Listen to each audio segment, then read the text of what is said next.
مبارک کو اللہ تبارک و تعالیٰ کے حکم سے دریائے نیل کے کنارے پر مارا تو اس وقت دریائے نیل دو حصوں میں تقسیم ہو گیا اور دریائے نیل کے اندر سے ایک وسیع رستہ بن گیا۔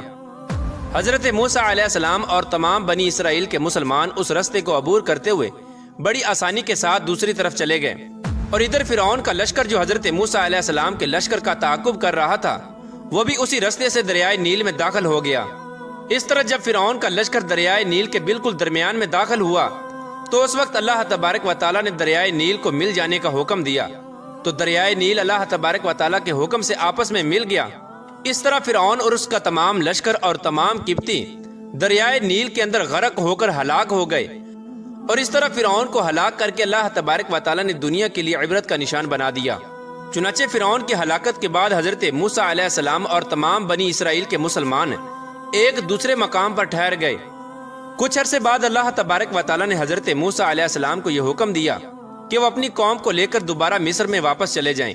حضرت موسیٰ علیہ السلام اللہ تبارک و تعالیٰ کا یہ حکم پاتے ہی اپنی قوم کو لے کر مصر کی طرف روانہ ہو گئے۔ اللہ تبارک و تعالیٰ نے بنی اسرائیل کے مسلمانوں پر یہ فضل کیا کہ فرعون کے تمام تر محلات اور تمام تر خزانے بنی اسرائیل کے مسلمانوں کے سپرد کر دیے گئے۔ اسی دوران اللہ تبارک و تعالیٰ نے حضرت موسیٰ علیہ السلام کو تورات دینے کا بھی وعدہ کیا تھا۔ اللہ تبارک و تعالیٰ نے حضرت موسیٰ علیہ السلام سے یہ حکم ارشاد فرمایا تھا کہ وہ 30 دن اور 10 دن مزید روزے رکھیں۔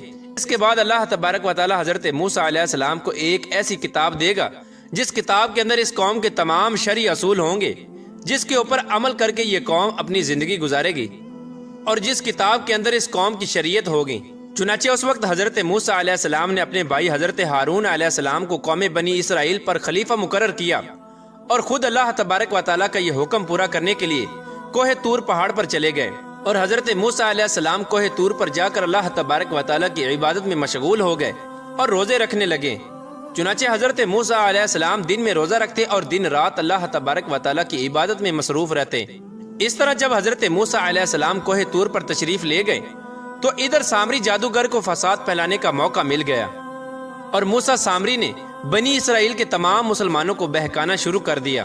چنانچہ سامری جادوگر نے بنی اسرائیل کے مسلمانوں کے پاس جتنا بھی سونا تھا وہ تمام سونا اکٹھا کیا اور آگ کے اندر داخل کر دیا۔ اس طرح وہ تمام سونا دیکھتے ہی دیکھتے ایک بچڑے کی صورت اختیار کر گیا۔ سامری جادوگر یہ منظر دیکھ کر بہت خوش ہوا۔ اس نے اس بچڑے کو اٹھایا اور ایک محفوظ مقام پر رکھ دیا، اور سامری جادوگر نے اس بچڑے کے منہ میں وہ مٹی پھونکی جو سامری جادوگر نے حضرت جبرائیل علیہ السلام کے گھوڑے کے پاؤں کے نیچے سے اٹھائی تھی۔ اس طرح جب سامری جادوگر نے اس مٹی کو بچڑے پر پھونکا تو وہ بچڑا بولنے لگا اور اس بچڑے میں جان داخل ہو گئی۔ چنانچہ بنی اسرائیل کے مسلمان یہ منظر دیکھ کر حیران ہو گئے اور اس بچڑے کو اپنا خدا سمجھنے لگے۔ اس وقت سامری جادوگر نے معاذ اللہ بنی اسرائیل کے مسلمانوں کو بہکانا شروع کر دیا، اور بنی اسرائیل کے مسلمانوں سے یہ کہنے لگا کہ حضرت موسیٰ علیہ السلام جس خدا کی تلاش میں گئے ہیں وہ خدا تو ہمارے پاس ہے، اور معاذ اللہ حضرت موسیٰ علیہ السلام وہاں پر ہلاک ہو گئے ہیں۔ چنانچہ سامری جادوگر نے تمام بنی اسرائیل کے مسلمانوں کو اس بچڑے کے سامنے جمع کیا اور اس بچڑے سے پوچھا کہ بتا تو کون ہے؟ تو بچڑے کے اندر سے آواز آئی کہ میں بنی اسرائیل اور موسیٰ کا خدا ہوں۔ چنانچہ یہ منظر دیکھ کر 12,000 بنی اسرائیل کے مسلمانوں کے علاوہ باقی تمام قوم اس بت پرستی اور شرک کے اندر مبتلا ہو گئی، اور اللہ تبارک و تعالیٰ کی وحدانیت کو چھوڑ کر اس بچڑے کی پوجا کرنے لگی اور اس کی عبادت کرنے لگی۔ چنانچہ حضرت ہارون علیہ السلام نے اپنی قوم کو جب اس شرک کے اندر مبتلا دیکھا تو حضرت ہارون علیہ السلام نے اپنی قوم کو اس شرک سے منع کیا۔ حضرت ہارون علیہ